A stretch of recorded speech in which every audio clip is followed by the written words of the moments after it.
2 lessons I learned about the power of the mind. Now, this is something that happened to me many, many years ago when I was playing tennis in high school. I'm talking about the Jimmy Connors days, the T2000 days, where the head of the racket was only about that big. So anyway, not really good. I just started playing tennis. This was my junior year. I think I was the last seated in it. We played this school called Morenci. So we got on the bus, we drove there, and started playing this guy. Now, I had a winning record because my skills were starting to catch up with me and I had a great serve, but I still wasn't very good. Anyway, I started playing this guy and I was just noticing that it was really hard to win. I mean, he was hitting hard, he was in fast, he was pushing me all over the place.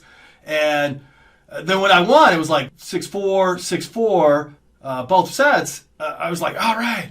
And he got really, really pissed, man. He threw his racket down, and I don't even think he shook my hand. He just walked off. So I was like, yeah, pretty happy. It was a tough match. And then I got back on the bus, walked in, and my coach asked me, he goes, did you win? And I go, yeah. Why? Because something in the back of my head, the way he asked, did you win? And I said, yes. And he goes, interesting. I go, why?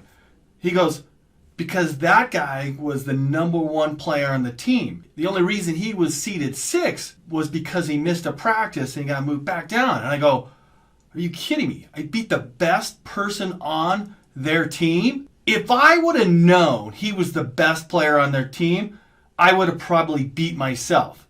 But I had such a belief that I could win this that I was able to. That's the first lesson. The second lesson was, and I've thought about this over time on his side, like that kind of defined his career. He not only skipped practice, he also got beat by the worst player on our high school team. Like that, he's got to live with that. Like he beat himself. Anyway, that's the power of the mind. Those are the 2 lessons I learned about the power of the mind playing tennis.